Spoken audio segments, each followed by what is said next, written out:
एक bank robber जब jail से भाग रहा था तो एक पुलिस ऑफिसर उसे देख लेती है। बचने के लिए उस बैंक रॉबर ने उस पुलिस ऑफिसर को किडनैप कर लिया।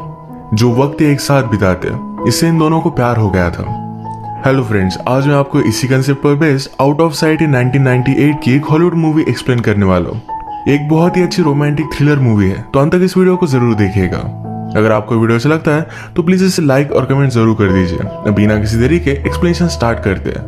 मूवी स्टार्ट होती है और हम हमारे मेन कैरेक्टर जैक को देखते हैं। जैक एक बैंक में गया, वहां की लेडी से कहता है कि दूर मेरा पार्टनर खड़ा है, वो तुम्हारे मैनेजर से बात कर रहा है। अगर तुमने मुझे पैसे वगैरह नहीं दिए तो गन निकाल कर यहाँ पर सब लोगों को मार डालेगा।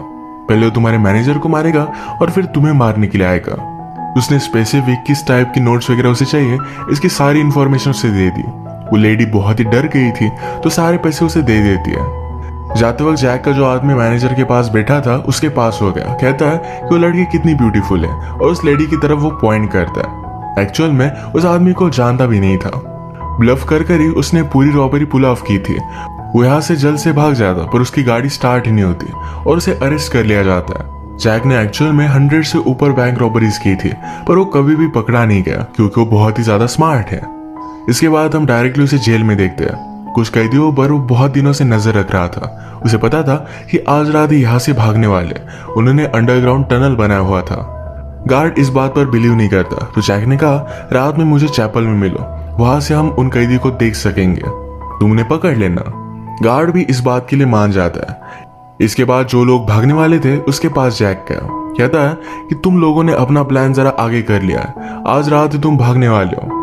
वो लोग कहते हैं कि प्रिजन की गार्ड और एक वॉल बना रहे हैं, उससे पहले ही हमें यहाँ से निकल जाना पड़ेगा। अगर तुम चाहो तो हमारे साथ आ सकते हो। जैक कहता है अगर तुम यहाँ से भाग भी गए पर यहाँ से दूर दूर तक कोई भी गाड़ी नहीं है, तुम जल्दी से यहाँ से निकल नहीं पाओगे, तुम्हें पुलिस पकड़ लेंगे।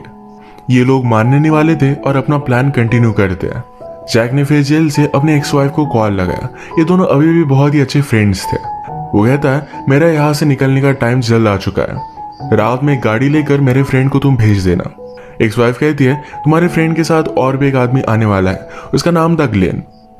ग्लेन और जैक में इतनी अच्छी बनती नहीं थी क्योंकि ग्लेन पर वो ट्रस्ट नहीं कर सकता। उसका जो भी प्लान है इसके बारे में सब कुछ ग्लेन कभी भी किसी को भी बता सकता है। जैक के बेस्ट फ्रेंड का नाम था बड़ी, जो रात में उसे कार में लेने के लिए आने वाला था। ये कार भी उसने चुरा ली थी।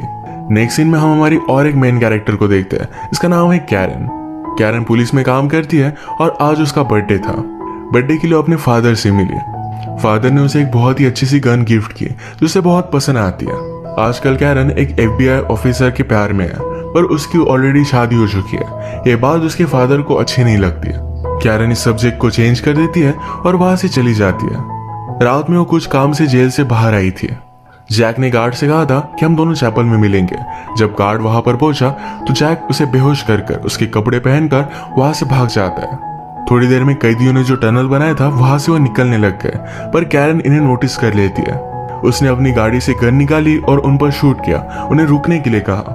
प्रिजन गार्ड भी देख लेते हैं और उन्हें रोकने की कोशिश करने लगते हैं। उसी टनल में से जैक पुलिस के कपड़े पहनकर बाहर निकला। सबको लगता है कि पुलिस ऑफिसर है और उनका पीछा कर रहा था। कैरन की गाड़ी के पीछे बड़ी की कार भी आ चुकी थी। वो जैक का वेट कर रहा था। अब कैरन इनके रास्ते में थी तो ये दोनों उसे उठाकर गाड़ी के ट्रंक में डालकर लेकर जाते हैं।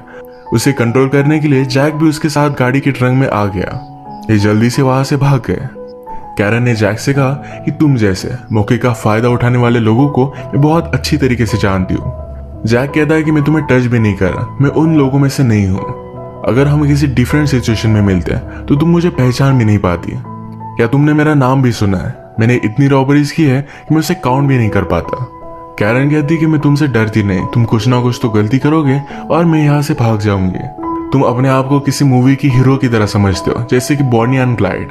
मूवी का सब्जेक्ट निकलते ही जैक उसके साथ अलग अलग मूवीज पर डिस्कस करने लगता है। कैरन को भी मूवीज अच्छी लगती थी तो इन दोनों में बहुत सारी बातें हुई। थोड़ा आगे जाकर जब वे सेफ थे तो बड़ी ने कार का ट्रंक खोला। जैक जब बाहर आया तभी कैरन अपनी गन निकाल दिया। वो इन्हें शूट करने वाली थी तभी वो फिर से ट्रंक बंद कर देता है। इसी लोकेशन पर इनका और एक फ्रेंड ग्लेन भी आ जाता है। इन्हें यहाँ से निकलने में मदद करने वाला था। वो कैरन को समझा दे कि तुम यहाँ से भाग नहीं सकती, तो फाइनली उसे वो बाहर निकाल लेते हैं। अब प्रॉब्लम ये था कि इसका करना क्या चाहिए। जैक ने फिर ग्लेन को एक लोकेशन दी जहां पर उसे लेकर जाने के लिए कहता है। ग्लेन और कैरन जब गाड़ी में थे तो कैरन ने उसे पहचान लिया। वो कहती कि मैंने ही तुम्हारा जेल से ट्रांसफर करवाया था। उसने उसे डील दी, कहा कि अब तक तुमने कोई भी क्राइम किया नहीं है, तुम कभी ना कभी तो पकड़े जाओगे, तो इससे अच्छा है मुझे यहाँ से भागने में हेल्प करो और मैं तुम्हारे बारे में किसी को भी नहीं बताऊंगी।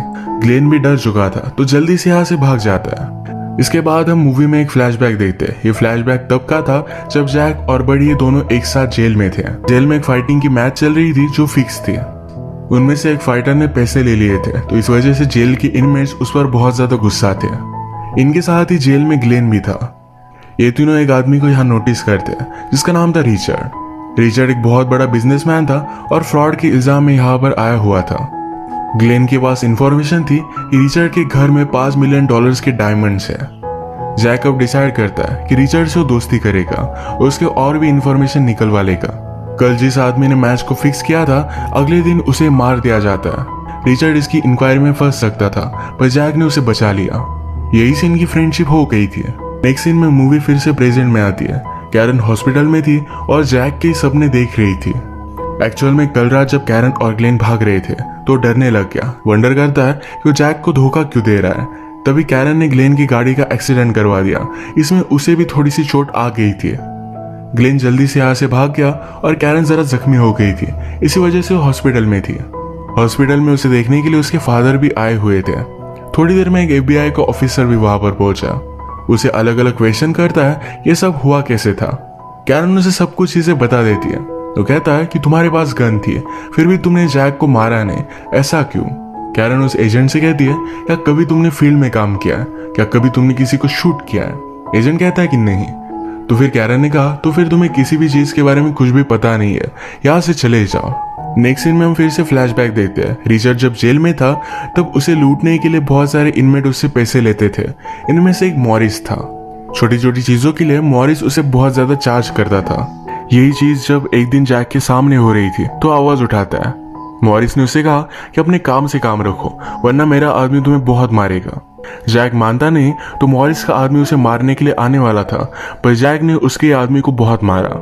इन्हें कंट्रोल करने के लिए प्रिजन गार्ड वहां पर पहुंच गया और मॉरिस जल्दी से यहाँ से भाग जाता है। रिचर्ड को जैक का इंटेलिजेंस बहुत ही पसंद आया था। उसे कहता है तुम मुझे हेल्प कर सकते हो, इसके बदले में जब तुम यहाँ से निकलोगे तो तुम्हें एक बहुत ही अच्छा सा जॉब दूंगा।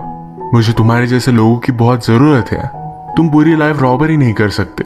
जैक को भी ये डील बहुत अच्छी लगी थी। फिर इसे प्रेजेंट में हम देखते हैं जैक और बड़ी भाग कर एक न्यू सिटी में आए हुए थे। जैक न्यूज़पेपर में कैरन के बारे में देखता है, उसे बहुत अच्छा लगता है। बड़ी ने जानकर उसे समझा कि कैरन के साथ तुम्हारा चक्कर सही बात नहीं है, हमें जल्दी से यहाँ से बहुत दूर निकल जाना चाहिए। जैक इस बात को मानने के लिए रेडी नहीं था। वो कहता है मुझे कैरन को लास्ट टाइम फिर से एक बार देखना है। कैरन के घर पर उसका बॉयफ्रेंड आया हुआ था जिसकी ऑलरेडी शादी हो चुकी है। ये जब कैरन के फादर देखते हैं तो उन्हें अच्छा नहीं लगता, फिर भी उसे वेलकम करते हैं। इन दोनों के सामने ही कैरन को जैक का कॉल आया। वो एक सेकंड में समझ गई थी कि जैक ही बोल रहा है। कैरन ने जैक से कहा कि मेरी गन तुम्हारे पास है, वो मेरे फादर ने गिफ्ट की थी। जैक कहता है कि मैं तुम्हें मिलने के लिए आ जाता पर शायद तुम्हारी पूरी टीम तुम्हारे साथ है, वो मुझे पकड़ लेंगे। कैरन कहती है कि तुम जल्द से जल्द पकड़े जाओगे। जैक कहता है कि ऐसा कुछ भी नहीं है, वो एक लास्ट काम करेगा और उसके बाद सब कुछ छोड़ देगा। ये बात कर जैक फोन कट कर देता है। कैरन जब फोन रखकर घर में वापस आए तो उसके फादर उसके बॉयफ्रेंड की बहुत ज्यादा बेइज्जती कर रहे थे। नेक्स्ट सीन में हम देखते हैं कैरन जैक का और भी पता निकालने के लिए उसकी एक्स वाइफ से मिलने के लिए जाती है।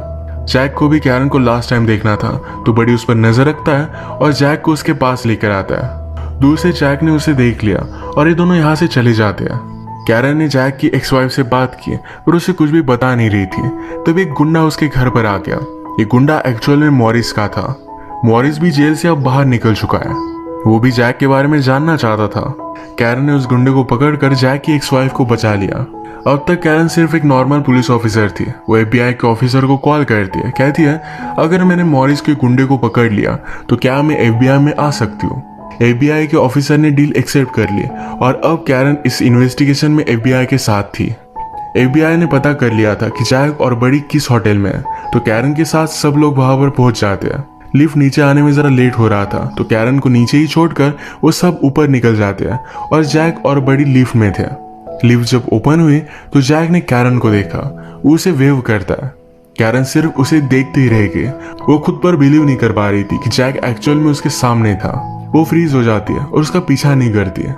नेक्स्ट सीन में हम ग्लेन को मॉरिस के साथ देखते हैं। ग्लेन का प्लान था कि अब वो रिचर्ड के घर पर जाएगा, उसके डायमंड वहां से चुरा लेगा। इस सब काम के लिए उसे बैकअप की जरूरत थी और ये बैकअप मॉरिस प्रोवाइड करने वाला था। मॉरिस भी इसके लिए हाँ कहता है, पर मॉरिस के और भी आदमी इस काम में शामिल हो गए थे। ये सब आइडिया तो ग्लेन का था, पर अब वो ग्लेन को ही भाव नहीं देते।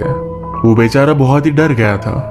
रिचर्ड के डायमंड के बारे में जैक और बड़ी को भी पता है और उनका भी सेम ही प्लान था, तो डायरेक्टली जाकर मॉरिस से बात करते हैं। उनके साथ मिलकर उन्होंने उसे 50-50 डील दी। ये डील मॉरिस मान जाता है।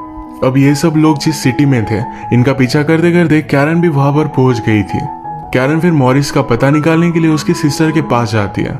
सिस्टर को इसके बारे में कुछ भी पता नहीं था, पर वहां एक और आदमी था जिसका नाम था केनेथ। ये बहुत ही डेंजरस है। वो यहाँ पर कैरन को डराने की कोशिश करता है, पर कैरन उसे ही मारकर चली जाती है। नेक्स्ट सीन में जैक और बड़ी रिचर्ड के घर पर नजर रख रहे थे। बड़ी कहता है कि हम सचमुच में जैक के साथ रॉबरी करेंगे, हम उन पर ट्रस्ट नहीं कर सकते। जैक कहता है कि हम उनके साथ रॉबरी नहीं करेंगे, जिस दिन उनका प्लान बनेगा उसके पिछले ही दिन जाकर हम रॉबरी कर आएंगे। नेक्स्ट सीन में हम और एक फ्लैशबैक देखते हैं। जैसे कि रिचर्ड ने जैक को प्रॉमिस किया था कि जेल से बाहर निकलने के बाद उसे जॉब देगा। यही जॉब लेने के लिए जैक उसके पास आया, तो रिचर्ड उसे बहुत ही घटिया सा जॉब दे देता है। ये जॉब जैक को थोड़ा सा भी पसंद नहीं आया। वो रिचर्ड पर गुस्सा होकर उसके पास आता है। रिचर्ड ने जैक से कहा कि तुम पहले प्रूव करो कि तुम ये जॉब सही से कर सकते हो, इसके बाद मैं तुम्हें प्रॉपर जॉब दूंगा। जैक इस पर गुस्सा हो जाता है, कहता है अगर मैं ना होता तो तुम अब तक मर गए होते। उस जेल में मैंने ही तुम्हें प्रोटेक्ट किया था। वो वायलेंट हो सकता था, तो रिचर्ड के आदमी ने जैक को बाहर निकाल दिया। इसी वजह से बदला लेने के लिए अब वो रिचर्ड के डायमंड को चोरी करने वाला था। फिर से प्रेजेंट में हम देखते हैं कैरन एक होटल के बारे में बैठी हुई थी। कुछ फ्रेंड्स ने उसे देखा और उन्हें बहुत अच्छी लगी। एक फ्रेंड आकर कैरन से बात करने की कोशिश करता है, पर कैरन किसी को भी भाव नहीं देती। एक ने तो कहा कि मैं केस करता हूँ कि तुम एक सेल्स वुमन हो, तुम एक वुमन हो, इस वजह से तुम्हें प्रमोशन नहीं मिलता, शायद इसी वजह से आज तुम वरीड हो। कैरन उसे यहाँ से निकल जाने के लिए कहती है। थोड़ी देर में जैक उसके पास आ गया। वो भी उसके साथ एक स्ट्रेंजर की तरह बिहेव करता है। कहता है कि तुम क्या करती हो। कैरन ने कहा कि मैं सेल्स वुमन हूँ, मुझे प्रमोशन नहीं मिलता, इस वजह से मैं सैड हूँ। ये दोनों एक दूसरे से इसी तरीके से झूठ बोलकर रोल प्ले कर रहे थे। जैक उसे कहता है हमें गेम खेलने की कोई भी जरूरत नहीं है, हमारे बीच जो भी है ये बहुत ही यूनिक है। कभी कभी सिर्फ टाइनी मोमेंट में आप किसी को देखते हो और आपको पता होता है कि आप इन्हें बहुत लाइक करते हो। ये पूरी लाइफ में सिर्फ थोड़ी बार होता है। कुछ लोग तो इसे एक्सपीरियंस भी नहीं कर पाते। जैक ने सिटी के हर होटल में कॉल कर कैरन का पता यहाँ से निकाल लिया था। ये जो कैरन के साथ उसका मूवमेंट है, ये उसे जाने नहीं देना चाहता। ये दोनों डिसाइड करते हैं कि आज की रात अपनी आइडेंटिटी को ये भूल जाएंगे। एक दूसरे के साथ अच्छा सा टाइम इन दोनों ने स्पेंड किया, फिर इंटीमेट हो गए। इंटीमेट होने के बाद कैरन जरा वरीड हो गई थी। उसे लगता है शायद जैक इस रिलेशनशिप को उतनी सीरियसली लेता नहीं, पर जैक ने उसे कन्विंस कर दिया कि वो बहुत ही सीरियस है, पर इन दोनों के बीच में आगे कुछ हो नहीं सकता। इन्हें कुछ ना कुछ तो फिगर आउट करना ही पड़ेगा। नेक्स्ट सीन में हम देखते हैं जैक, बर्डी और मॉरिस के सब लोग एक जगह पर मिले हुए थे। यहाँ पर ग्लेन भी था। ग्लेन अब ये रॉबरी नहीं करना चाहता, वो बहुत ज्यादा डर चुका था। वो जल्दी से यहाँ से भागने की कोशिश करता है। वो जब गाड़ी में बैठा तो कैरन उसके साथ गाड़ी में बैठ जाती है। वो उसे कहती है कि मैं अभी के अभी तुम्हें अरेस्ट कर सकती हूँ, पर अगर तुमने मुझे मॉरिस का प्लान बता दिया तो तुम्हें मैं जाने दूंगी। ग्लेन को भी यहाँ से भागना था, तो जल्दी से उसे सब कुछ प्लान बता देता है। आज रात मॉरिस ने अचानक से अपना प्लान बदल दिया। वो जैक से कहता है कि हम रॉबरी आज रात ही करने वाले हैं। इस बात को लेकर फिर जैक और बड़ी ने डिस्कस किया। बड़ी कहता है कि अगर आज रात चोरी हुई तो हम दोनों को भागने का चांस नहीं मिलेगा, ये लोग हमें मार डालेंगे। जैक कहता है कि हमारे पास ऑप्शन नहीं है, पर अगर तुम चाहो तो अभी के अभी यहाँ से भाग सकते हो, तुम्हारे 50% में तुम्हें दे दूंगा। बड़ी इस तरीके से भागने वालों में से नहीं था, वो हमेशा अपने फ्रेंड को सपोर्ट करता है, तो उसके साथ ही आया। ये सब लोग फिर रिचर्ड के घर पर पहुंचे। रिचर्ड का डोर उसकी गर्लफ्रेंड खोलती है। वो कहती है कि रिचर्ड यहाँ पर नहीं है। मॉरिस उस पर बिलीव कर लेता है। मॉरिस के आदमियों को रिचर्ड की गर्लफ्रेंड बहुत ही अच्छी लगी थी, तो उसे रूम में लेकर जाते हैं। हर जगह पर वो डायमंड को ढूंढने लग गए थे। इन्हें अंदर एक सेफ मिली, जिसे शूट कर इन्होंने तोड़ने की बहुत कोशिश की, पर एक कर नहीं पा रहे थे। रिचर्ड की गर्लफ्रेंड ने फिर इन्हें पासवर्ड बता दिया, पर इसमें सिर्फ रिचर्ड की वीक्स थे। जैक जब डायमंड ढूंढ रहा था तो उसे रिचर्ड मिल जाता है। रिचर्ड के रूम में एक फिश टैंक था और इस फिश टैंक में उसने इस डायमंड को छुपाया हुआ था। ये डायमंड इन्होंने निकाल लिए और ये भागने वाले थे। तभी इन्होंने रियलाइज किया कि रिचर्ड की गर्लफ्रेंड अभी भी घर में अंदर है। मॉरिस के आदमी उसके साथ गलत करेंगे और उसके बाद उन्हें मार डालेंगे। इस तरीके से भागना उन्हें गलत लगता है। जैक ने कभी भी किसी को मारा नहीं था। जैक ने बड़ी को समझाया कि तुम यहाँ से चले जाओ, इस डायमंड को प्रोटेक्ट करना जरूरी है। वो उसे बहुत इंसिस्ट करता है, इस वजह से बड़ी को यहाँ से जाना पड़ा। मॉरिस का एक आदमी रिचर्ड की गर्लफ्रेंड के साथ जबरदस्ती कर रहा था, तो जैक ने गन लेकर उसे शूट कर दिया। वो बेचारा फर्स्ट टाइम गन चलाकर बहुत ज्यादा डर चुका था। मॉरिस ने ये सब देख लिया। वो जैक के पास आया, उसे शूट करने वाला था, पर उसकी गन में गोलियां नहीं थी। जैक ने भी मॉरिस को शूट करने का ट्राई किया, पर उसकी भी गन में गोलियां अब नहीं है। ये दोनों एक दूसरे से बहुत फाइट करते हैं। मॉरिस जैक को मारने वाला था, तभी कैरन ने मॉरिस को शूट कर दिया। कैरन जब ग्लेन से मिली थी, तभी से उसने मॉरिस और जैक पर नजर रखी थी। जैक ने फिर खाली गन उठाई। कैरन उससे कहती है कि वो गन फेंक दो और अपने आप को सरेंडर कर दो। जैक कहता है कि मैं नहीं कर सकता, फिर से मैं जेल नहीं जा सकता, तुम मुझे शूट कर दो, यही मेरे लिए एक अच्छा एंड होगा। जैक मान नहीं रहा था और पुलिस बाहर पहुंच चुके थे। कैरन को कुछ ना कुछ तो करना था, तो उसने जैक के पैर पर गोली चला दी और उसे अरेस्ट कर लिया। इसके बाद नेक्स्ट सीन में हम देखते हैं जैक को एक जेल से दूसरी जेल में ट्रांसफर किया जा रहा था। ये ट्रांसफर का काम कैरन का ही है। जैक के साथ और एक कैदी है। जैक जब इससे बात करता है तब हमें पता चलता है कि कैदी हमेशा जेल से भाग जाता है। एक दो बार तो ट्रांसपोर्ट करते वक्त भी भाग चुका था। जैक और कैरन एक दूसरे को देखकर हंस देते हैं। इसका मतलब था अब वो जैक को यहाँ से भगा रही थी। बड़ी के पास डायमंड सेफ थे। जैक अब बाहर निकलेगा तो उसके पास बहुत सारे पैसे होंगे। कैरन और वो हमेशा एक साथ आराम से रह सकते हैं और इसी मोमेंट पर ही मूवी एंड हो जाती है। इसी हैप्पी एंड के साथ आज का वीडियो हम खत्म करते हैं। अगर आपको अच्छा लगा तो प्लीज इसे लाइक और कमेंट जरूर कर दीजिएगा। मैं बहुत सारी मूवीज लेकर आता रहता हूँ, तो प्लीज इस चैनल को सब्सक्राइब कर दीजिए और बेल नोटिफिकेशन आइकॉन दबाना मत भूलिएगा। हम फिर से मिलेंगे और एक नई मूवी के साथ। तब तक के लिए थैंक यू और आप अपने आप का ख्याल रखिए।